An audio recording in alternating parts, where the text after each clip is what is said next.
अगर आपको यह पहले से पता नहीं है कि योग परंपरा में शिव को भगवान की तरह नहीं बल्कि आदि योगी के रूप में देखा जाता है, इसका मतलब है कि वो पहले योगी हैं और आदि योगी यानी पहले गुरु भी हैं। तो क्योंकि वे प्रथम गुरु बने तो स्वाभाविक रूप से उनके शिष्यों और भक्तों का विकास हुआ। पहले 7 शिष्य जिनको उन्होंने योग सिखाया उन्हें सप्तऋषि कहते हैं। एक दूसरे शिष्य थे भृगु।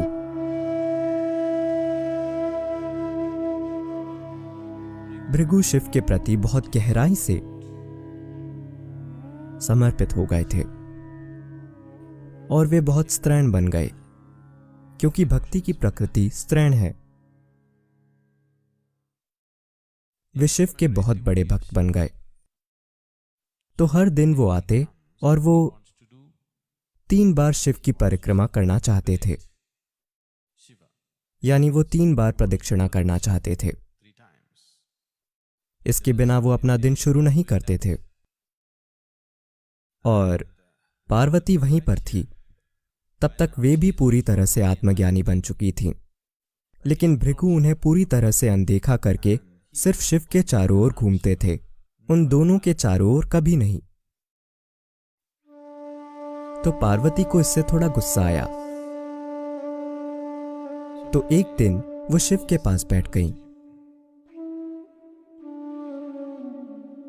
तब भृगु आए और देखा कि पार्वती के चारों ओर घूमे बिना शिव के चारों ओर घूमने का कोई तरीका नहीं है। तो उन्होंने पार्वती से थोड़ा दूर हटने को कहा। ऐसा तरीका एक भक्त का होता है। वे तार्किक नहीं होते, बहुत स्त्रैण होते हैं, लेकिन वे बहुत तीव्र होते हैं। पार्वती ने कहा, मैं दूर क्यों हटूं? उन्होंने कहा, मैं सिर्फ भगवान के चारों ओर घूमूंगा, आपके नहीं। भृगु ने देखा कि सिर्फ शिव के चारों ओर घूमने के लिए जगह काफी नहीं है, तो उन्होंने खुद को एक चूहे में बदल दिया और पार्वती को अनदेखा करके या पार्वती को परिक्रमा में शामिल न करते हुए सिर्फ शिव के चारों ओर घूमने लगे।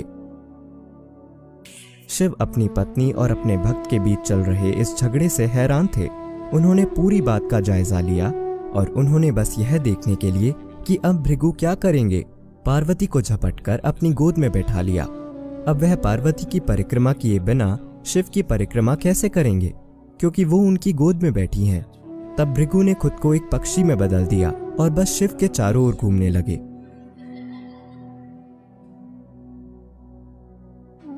और शिव इस भक्ति से पूरी तरह से चकित थे। एक भक्त खुद को किस तरह अभिव्यक्त कर रहा है, इस बात से वे बहुत खुश थे और साथ ही हैरान भी थे कि इस भेदभाव के कारण पार्वती किस तरह परेशान हो रही हैं।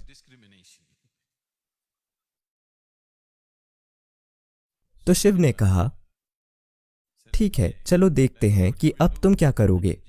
तो उन्होंने पार्वती को खुद के एक हिस्से के रूप में शामिल कर लिया। शिव आधे पार्वती बन गए थे और आधे स्त्री आधे पुरुष। वे आधे आदमी आधे औरत हैं। अगर कोई यह जानता है कि इसे पूरी सीमा तक कैसे पोषित किया जाए, तो यह आधा पुरुष आधा स्त्री बन जाएगा और ये ऐसा ही होगा।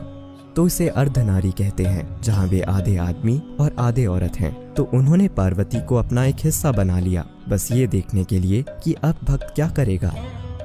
अब भृगु ने खुद को मधुमक्खी बना लिया और सिर्फ दाहिने पैर के चारों ओर घूमने लगे। तो वे बाएं पैर के चारों ओर जाने से इनकार करते हुए बस दाहिने पैर के चारों ओर घूमने लगे, क्योंकि बायां पैर पार्वती है। फिर भृगु की भक्ति का यह बचकाना तरीका मनोरंजक